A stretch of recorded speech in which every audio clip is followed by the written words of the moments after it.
Um, I'll try to speak briefly about them, then explanation you may find in the text. You will not find them. Dyspnea, one by one. And look, dyspnea, or shortness of breath, SOB, or breathlessness, is the same. It's not medical. It's not specific only for cardiovascular diseases. It may be respiratory diseases as well. So, what is dyspnea? Dyspnea is subjective feeling, I told you during respiratory system as well, is subjective feeling of somebody, by somebody, that there is not enough air. So it's subjective feeling of insufficiency of air. Yeah. It is called dyspnea, shortness of breath. Now, it has, oh, I forgot marker, but okay, without marker. We have, for dyspnea, we have 4 large groups of causes. Cardiac causes, write down. Respiratory causes, neurological causes, and psychiatric causes.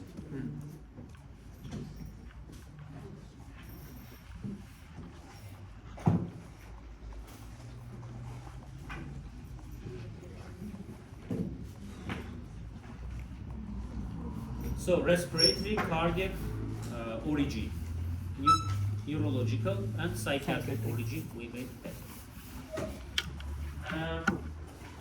Let's start from the last, neurological. For example, everything may be okay, vital signs okay, ECG and so on, patient may have dyspnea.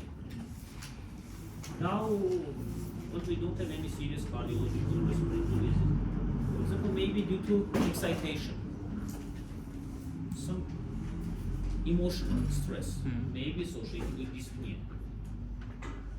We have hysteric attack. Hysteric. It is very often associated with dyspnea attack, hysteric attack. So it's not mandatory to be something. Neurological, this is neurological. Psychiatric disorders may be associated with this. Cardiac and respiratory.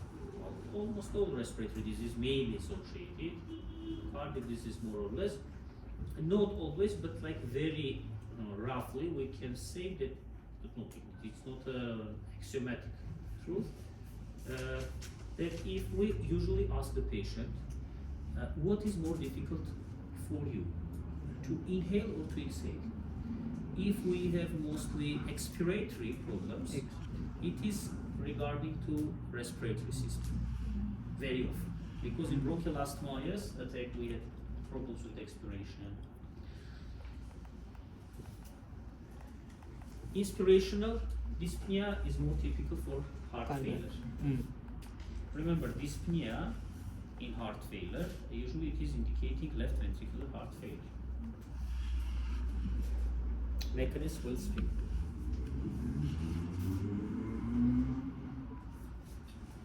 Leave a space there.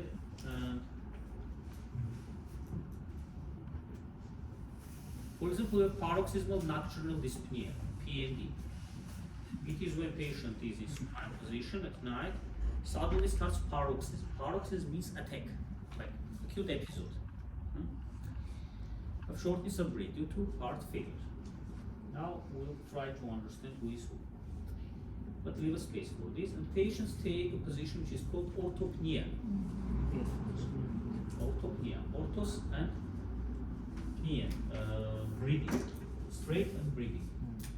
Ortho.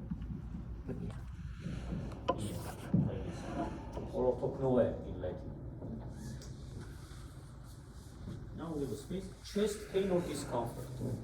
It's a so long talk that there are special chapters almost in all cardiology textbooks for differential diagnostics.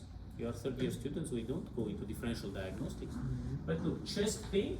There are different classifications, chest pain. Maybe central, maybe peripheral. It is one classification. Which part of chest? Chest pain also may have various causes, cardiac or cardiovascular, let's say. Respiratory causes, GI causes, neurological causes, which other musculoskeletal causes, and so on. Cardiovascular in its turn may be ischemic or coronary, let's say, okay? And non-coronary causes. One non-coronary artery for you to be clear.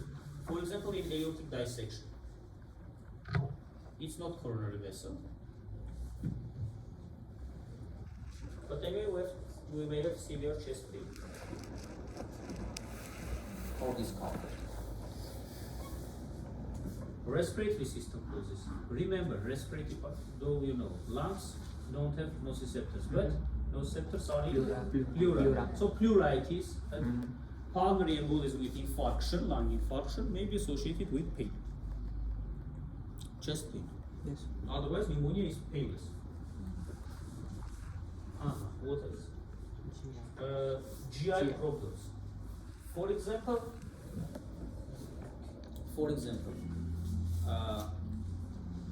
we may have in epigastric, for example, in peptic ulcer disease, we may have chest pain. Or, okay, another variant, pancreatitis. Pancreatitis, sometimes this is perpetuation when tail is involved in the process, may be spread to the pleura. But anyway, it's even not originism. Neurological, herpes zoster. Herpetic infection which is causing intercostal neuralgia. It is resulting in severe chest pain, so severe that very often we have to differentiate it with from ischemic pain in coronary artery disease. Musculoskeletal, ribs fracture. Why ribs? Because usually in fractures we have 2 or more ribs. Only one is rare. Costochondritis, myositis of intercostal muscles. Musculoskeletal causes. Osteochondrosis, neurological. Because nerves which are coming on anterior chest wall are coming from C6, C7 on this level. They are coming from anterior wall of the chest. So if we have osteochondrosis, which means that intervertebral disc has become thinner and we have nerve compression, it is giving severe chest pain. To be honest, this is done, first of all, to understand what we have. Is it life-threatening condition or not? Life-threatening. And I didn't tell about coronary. Coronary is a coronary artery disease. All manifestations. For you today is important to know 3 manifestations for today. It is angina, stable and unstable angina, and acute myocardial infarction. All of them are variants of coronary artery disease. If we will have time, special lecture we'll have about them.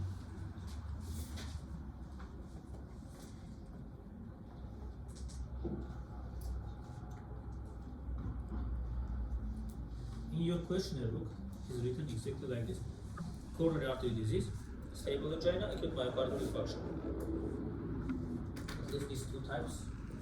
No. Difference is that in case of coronary artery disease, simply right. If we have imbalance between oxygen supply via coronary arteries and oxygen demand via myocardium, oxygen supply and demand are in imbalance. Okay? Supply. So we have problems. Either supply is decreased and or demand, oxygen demand is increased. So any variant is based on this. Any variant. Angina, stable, unstable, acute myocardial infarction, sudden cardiac death, heart failure, a lot of them. There are more than 10 manifestations. I'm telling you for 30 years this. Sure. In case of angina, we have transient periods of ischemia in cardiac muscle. In case of myocardial infarction, we have necrosis. From pathology, you should have passed already. Yes. We have ischemia, ischemic injury, and necrosis. Ischemia is stable angina, but this is very rough classification. Ischemic injury is unstable angina, but not yet necrosis. If we have necrosis, it's already acute myocardial infarction. By the way, pay attention. Acute myocardial infarction. Acute. You may tell the patient 10 years ago had acute myocardial infarction. Colloquially, in conversations, people are telling heart attack is the same myocardial infarction. The medical term is myocardial infarction. Please pronounce correctly, not infraction. Infraction, diffraction, it's our physical terms. Okay, infarction. Myocardial, the word acute is emphasizing the acuteness of the process. Look, in the structure of mortality worldwide, killer number 1 are cardiovascular diseases. Killer number 2 are oncological diseases. Killer number 3 is different from country to country, doesn't matter. In some countries maybe oncological are the first, but in total cardiovascular diseases are killer number 1. Among them is myocardial infarction, which is called lethal or fatal myocardial infarction. Remember term MACE. Major adverse cardiac events. It is heart failure, it is myocardial infarction,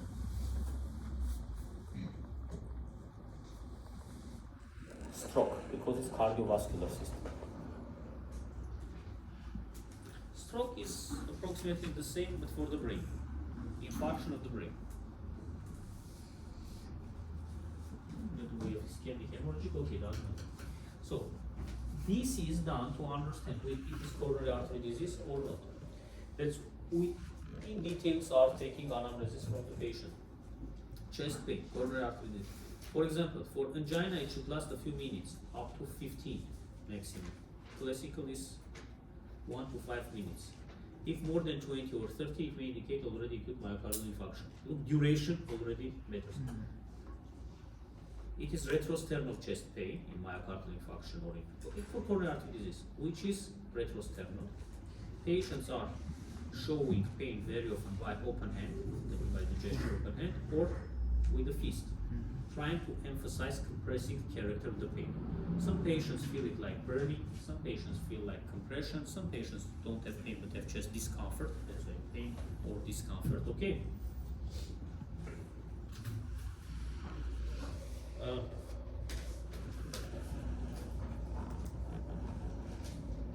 So we have to understand it is caused, it is due to what? Coronary artery disease or not? Because first is anamnesis. So we pay attention to pain location, radiation,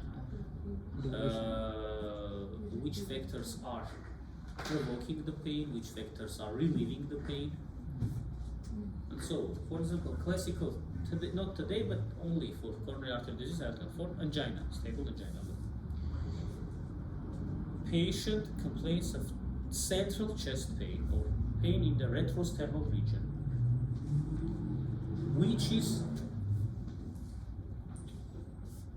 which lasts a few minutes, 5 to 10 minutes, may radiate to the left shoulder, left scapula, and down to the arm. May radiate to both shoulders, may radiate to the jaw, to the neck, and patients have feeling of asphyxia. May radiate to the epigastric region, thus mimicking GI problems, for example, peptic ulcer disease. May not radiate at all. In atypical conditions, may start from the tip of the fingers, may radiate to the center of the chest. Possible. Is one. What is provoking? It is provoked by physical or psycho-emotional stress and is relieved by nitroglycerin use and time rest. Patient knows that may walk. Depends from the functional task. May walk, for example, 1 kilometer, but 1 kilometer, 1 meter already is leading to pain. So here it is important. Or pain is relieved while taking nitroglycerin,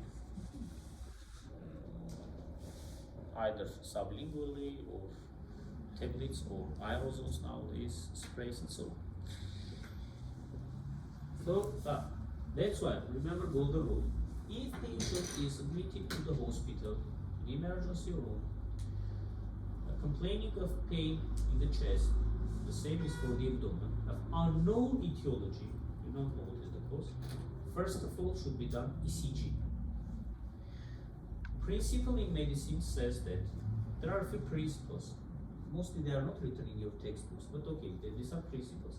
In medicine, in differential diagnostics, we are trying to rule out or confirm, first of all, more life-threatening conditions than to go to less life-threatening conditions. What does it mean? It means that if patient has chest pain, do not tell it is peptic ulcer disease, more likely to prescribe PPI, levodopa, and to discharge the patient, and to skip myocardial infarction or angina. So, from more life-threatening to less life-threatening. In the treatment or in the diagnostics. In the diagnostics, for example, if patient is complaining of chest pain, first of all, we are doing ECG. We are not doing coronary angiography or PET scan or CT angiography, which are also possible, but these are not first step. So from more available, less expensive to less available, more expensive methods. Especially in your countries, everything is by insurance. Insurance will not cover. Yes. You should give the proof why. For example, instead of, for example, ECG, you did echocardiography. If it is not indicated in the guidelines. So first of all is done ECG. And next principle that in, for example, antibiotics, yes, you are passing from pharmacology. We never start from the usually from the most powerful antibiotics, for example, TNMs. You should have some reserve. If you start from the strongest and if there will be resistance, it's the same. You don't have anything better. So you are starting from more available, broad spectrum, and so on and so on. Then going to targeting. But treatment also is like this, not only for antibiotics. Okay? Though there may be some pitfalls. Okay, dyspnea. I told to leave a space. Why we have dyspnea in heart failure? It is very typical for left ventricular heart failure. Look what happens. Left heart failure is another topic. There are more than 100 definitions. None of them is covering the problem completely. None of them. But there are interesting issues. The most commonly used is Brown-Wells definition. Okay, a bit change it, I'll tell you. It's still written very nice. So heart failure is a universal end stage. It's not definition anyway. It's a universal end stage for all cardiac disorders. If we're speaking about chronic heart failure. Universal end stage means that initial cause already doesn't matter. Any cardiac disease, even some non-cardiac disease, may result in heart failure. For example, arterial hypertension may result in heart failure. Cardiomyopathy may result in heart failure. Coronary artery disease may result in heart failure.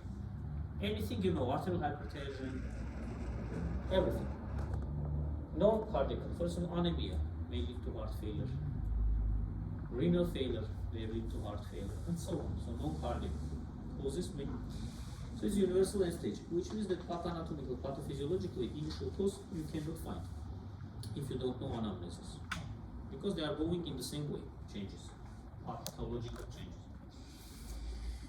So one of the definitions says that heart failure is a clinical syndrome where heart, very simply let me tell you, fails to contract to meet organism's needs. It is systolic dysfunction. So when heart is failing to inject so much blood that will be sufficient for peripheral organ systems, not for organ systems, not and or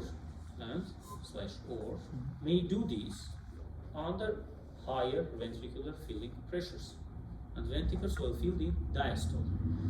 So it is diastolic dysfunction. which means that, for example, heart fails to relax and ventricle should be filled. So higher pressure from the atrium is needed for these ventricles to be filled, to pass from atrium into the ventricles. Now, very simply, let's imagine left ventricle heart failure. Let's imagine that left ventricle fails to contract. Okay, not diastolic. Fails to contract. It is sending less blood from left ventricle into the aorta. More blood is staying in left ventricular cavity, increasing end diastolic pressure of left ventricle. As far as it is connected with the left atrium pressure also is increased. During the time we may have dilation, enlargement of left atrium due to this pressure overload and volume overload. And in systemic circulation we have low cardiac output, so less blood is circulating. Meanwhile, part of the blood, and not part of the blood, increased pressure in the left atrium is transferred to the pulmonic four veins. Veins, venules, and capillaries, okay? So we have pulmonary hypertension. And under pressure, increased pressure, blood plasma is filtered out from the vessels and enters at first inside the, or not inside, enters the interstitial tissue of lungs. Then if it will be even higher, it will increased hydrostatic pressure will appear also in alveoli. So it is already frank pulmonary edema, Phillips third. We have four classes by acute heart failure classification. Three at least, if we are speaking about acute. Chronic, okay, it's heart failure. Now look, mechanical respiratory surface decreases. So instead of air, there appears water, fluid.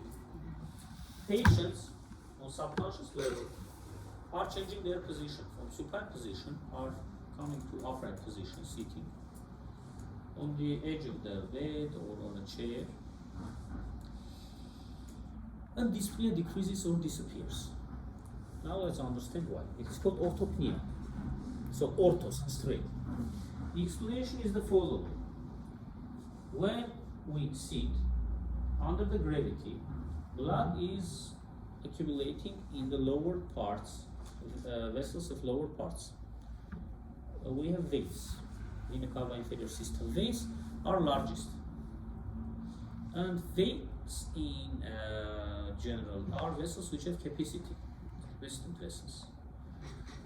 They may dilate. So, vena, saphena, magnum, parva, and so on are dilated. Less blood is flowing from the lower parts into the right atrium. So preload is decreased. Less is coming from right atrium to the right ventricle, from right ventricle to the pulmonary trunk. So it decreases pulmonary hypertension. So symptoms are resolved. At least it's becoming less, because mechanically we decrease pressure in pulmonary system. This is the meaning of orthopnea.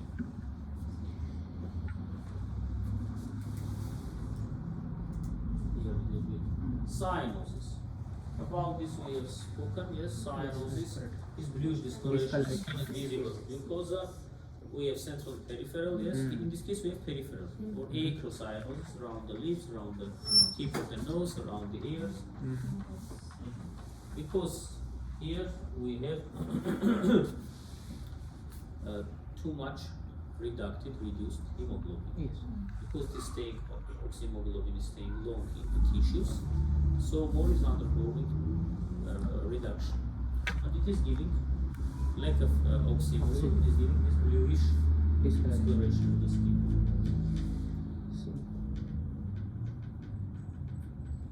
Syncope. Colloquially we may call it fainting. Sometimes it is called as fainting. Syncope, definition I told you or not? Transient loss of consciousness. Transient. It's the definition. There is a special guideline for syncope. I'm telling from there.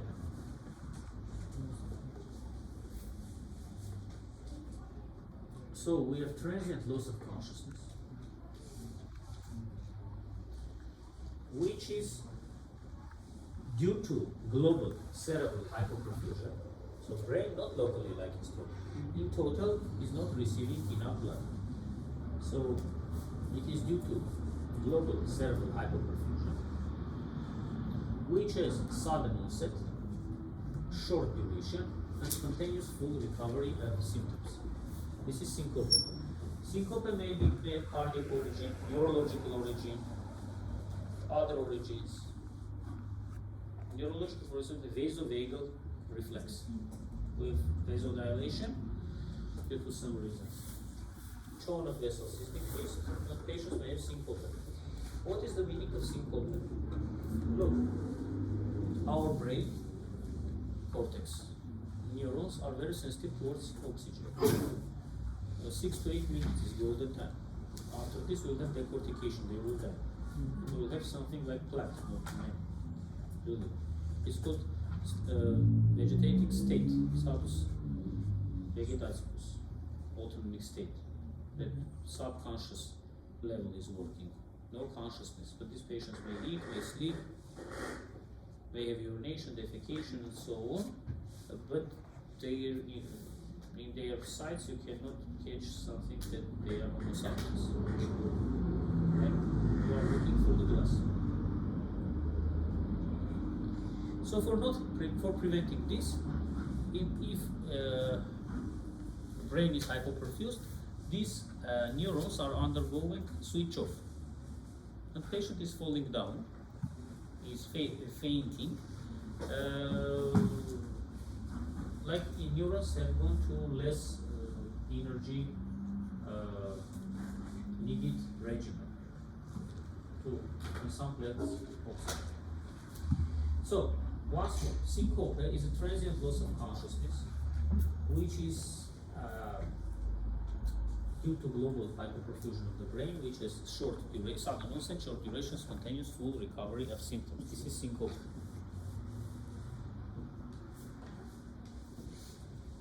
So, syncope. Syncope may have cardiac origin, I told, neurological and so on. Cardiac origin.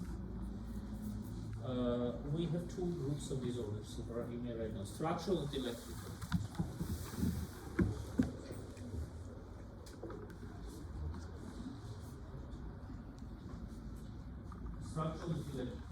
Structural, for example, in aortic stenosis, when aortic valve area is reduced, is narrow, and brain is hypoperfused.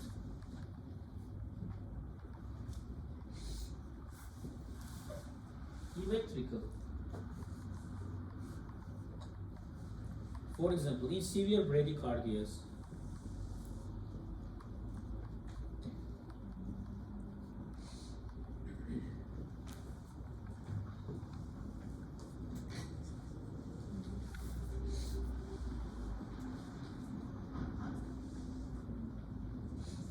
complete AV blocks when heart rate is less than 40, 30. And so on. We have not passed it, so. Look, the term syncope was designed to differentiate it from other issues. Which are these other issues? For example, we have epileptic seizures. It's not syncope.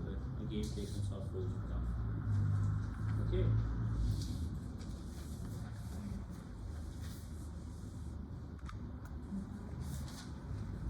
Aortic stenosis with narrowing of aortic valve modification.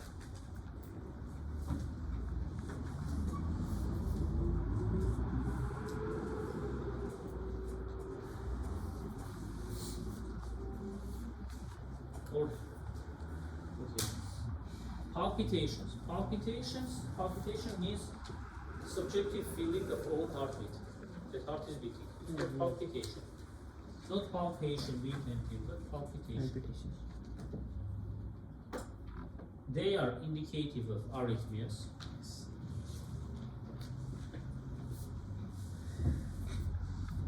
From sinus tachycardia up to ventricular arrhythmias. From sinus tachycardia.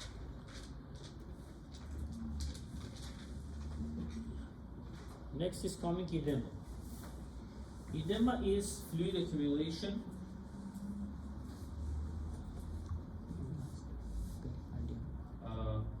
in the interstitial tissue first.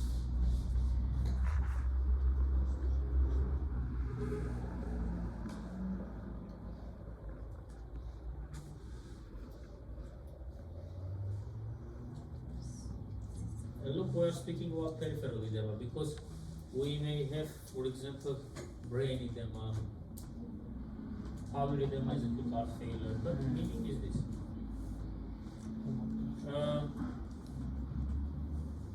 Patients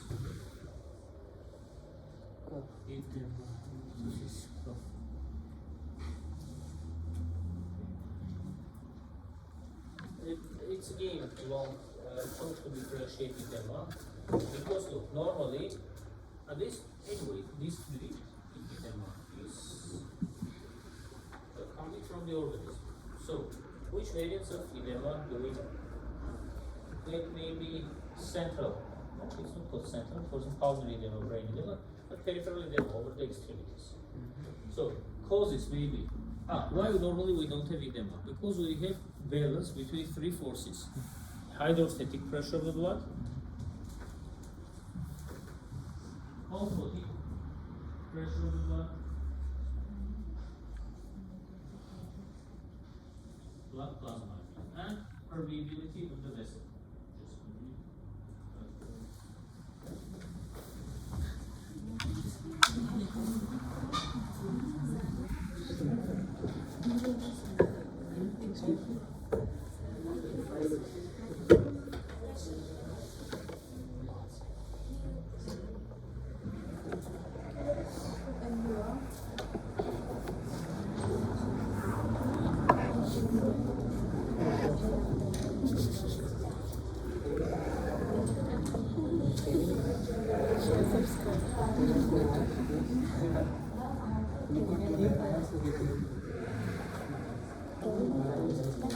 Kevin, do like hard. Do hard like this. No, like this. Like this. BTS. Lastla kasla bhau. Are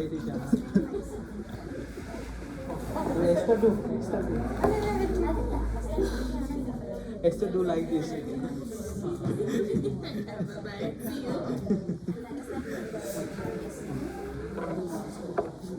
Ladies poses this and take one and one leg out So, after hydrostatic pressure, osmotic pressure, yes, due to what? Albumin is particularly, yes, so colloid osmotic is the same. And permeability. of pressure. So normally they are in balance. I'm speaking now about edema in general, not only in heart failure. Look, for edema, either hydrostatic pressure will be increased, it is pressure in the vessels, blood pressure, or oncotic should be decreased, and or permeability should be increased. For example, permeability is increased in allergic reactions, that's why with edema. You have past pathophysiology like inflammation. Which clicks do you listen to? Don't listen. No, it seems to me. Okay. Aftermath also will seem to me.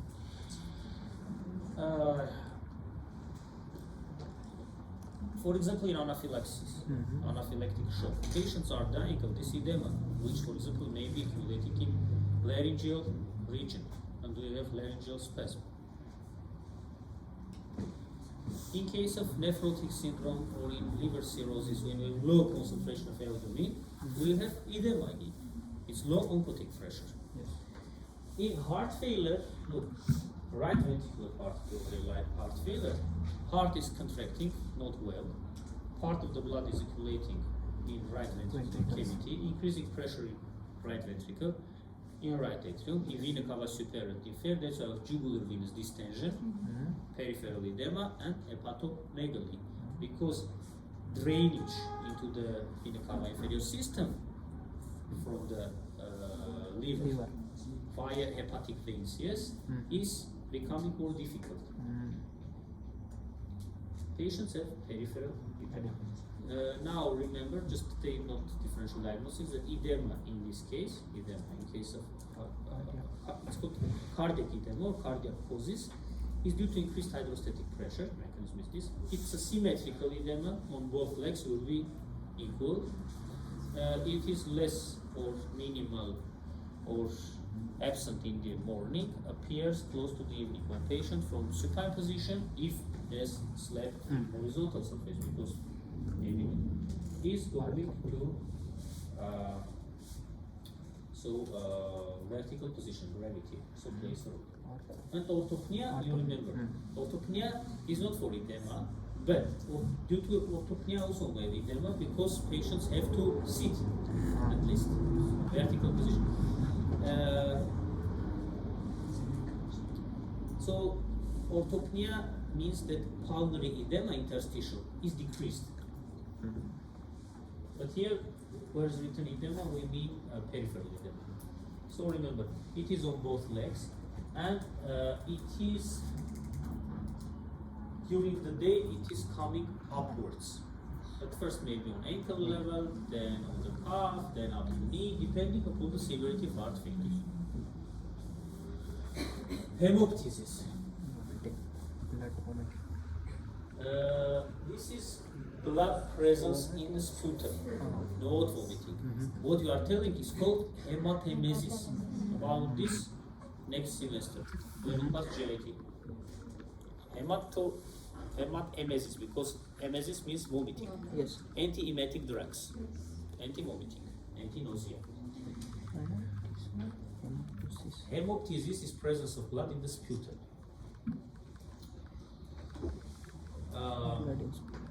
Of course, it's very typical for respiratory problems, for TBC, for example, tuberculosis. In case of pneumonia, you remember with rusty sputum. It may indicate cancer and so on, but if we are speaking about cardiovascular system, one example I have to, it's very typical for mitral stenosis, for the narrowing of mitral valve.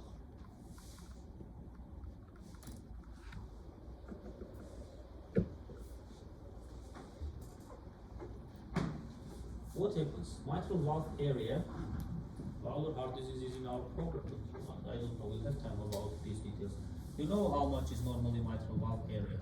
Not where is it for auscultation, it is 15 intercostal space, yes, by left ventricle. No, normally it's 4 to 6. So when it is becoming less than 2.5, it is stenotic. Like very literally 3 and 9 also is not normal, but anyway. When it is becoming less than 1 is critical stenosis. Now what happens? In diastole, left atrium, these are the hemodynamic changes for you to understand why hemoptysis.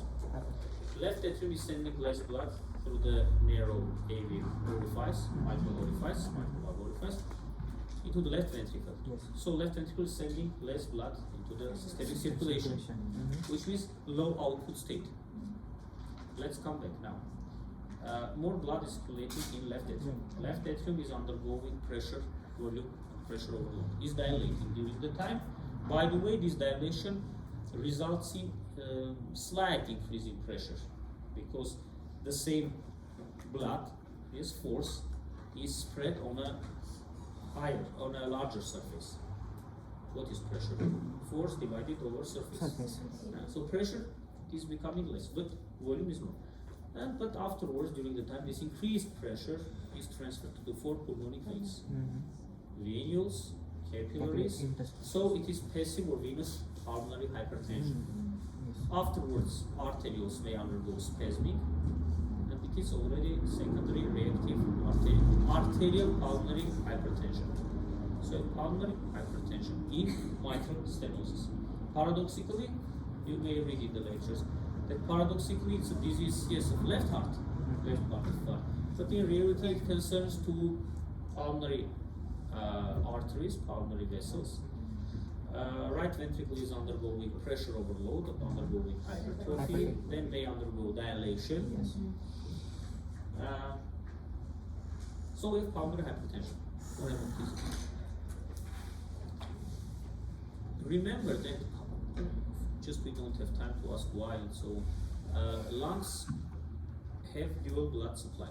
Yes.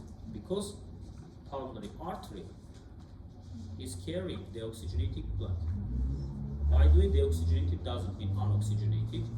Some part which is responsible for blood supply to the lung tissue.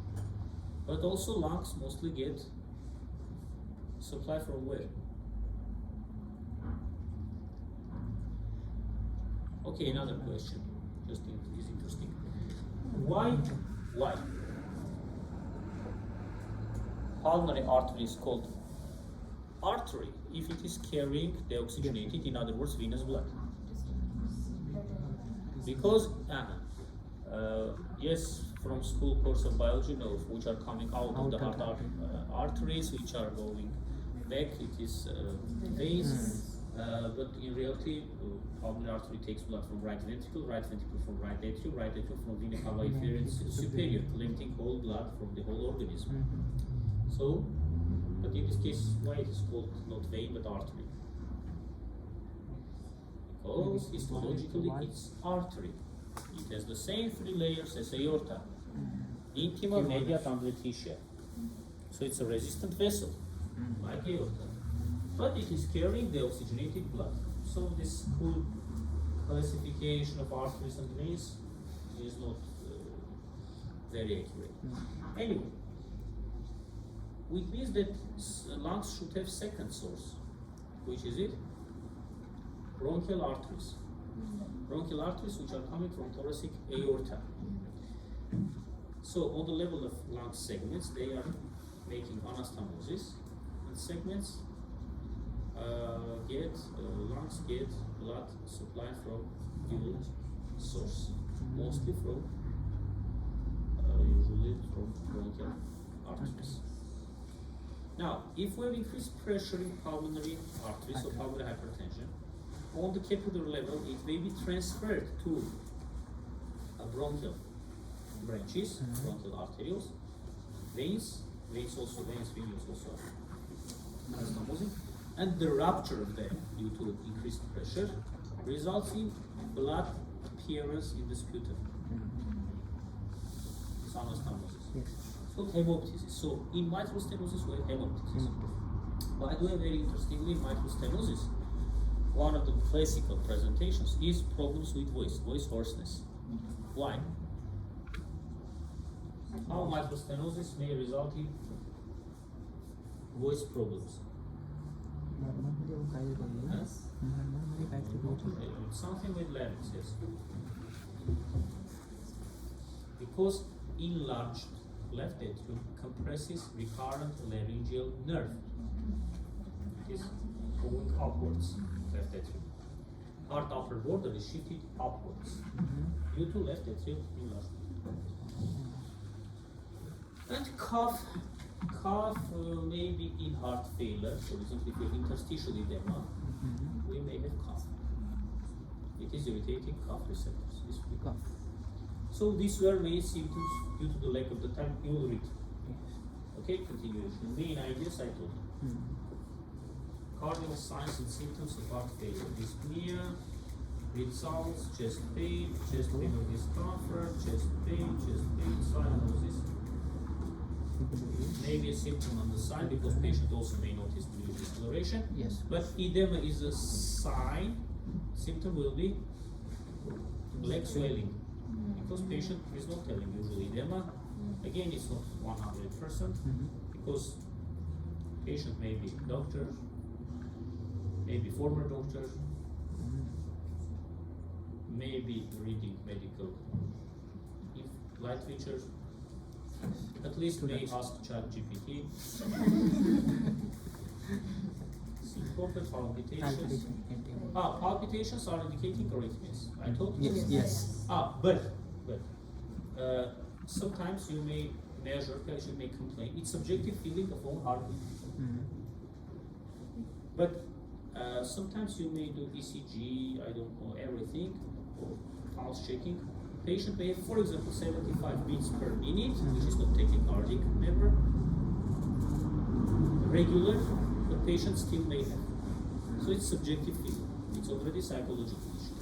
But in cardiology, palpitations usually are associated with arrhythmias, either with tachycardias. If you want, you may try to run. You'll feel palpitations because of sinus tachycardia. May indicate premature complex system beats. That from time to time, like heart is stopped. There's palpitations. Or paroxysmal tachycardias. Paroxysm means attack. So so this is where when somebody feels heart beating, very often it is indicating arrhythmia. Edema during the day slowly. And this pitting edema. When we compress these fingerprints, recovery, usually look, if we are comparing, there is a trick. If we are comparing this with renal, in nephrotic syndrome, where it is due to low concentration of LDL, low oncotic pressure, your fingerprints are staying longer. In this case, shorter because it causes increased hydrostatic pressure. You compress, it is recovering. You compress, it is recovering, shifting. But anyway, pitting you may see. Edema, cough, that may indicate pulmonary venous hypertension. Hemoptysis, voice hoarseness, pulmonary edema, microstenosis, pulmonary hypertension. All these cases with pulmonary hypertension, TBC, carcinoma, and so on. Fatigue. Fatigue is non-specific. Fatigue is due to the fact that cardiac muscles are receiving less blood. Just for this. Okay, then you signs and symptoms you may see. What is this? What is this? Dyspnea. So, we are not in kindergarten athlete. I'm not telling who is on this picture. Which symptoms? Today we are speaking athletes telling. I also understand the not facial model, but no, maybe. During exam, you have interpretation of the image. Like this, for example, will be clubbing, you'll tell hand. Or ECG, it's ECG. Hands. Clubbing. Again, hands. Clubbing. Juggling. Yes, chain on the neck, yes? Roll the chain. Collar. Okay, about this we'll speak later, this pathology reflux.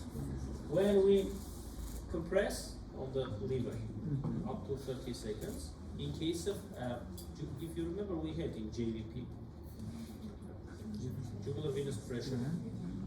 If there is increased pressure, you will see that after 30 seconds, this column is becoming higher.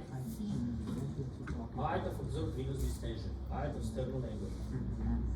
Like JVP increases, it is hepatojugular reflex. Let's understand, we compress here.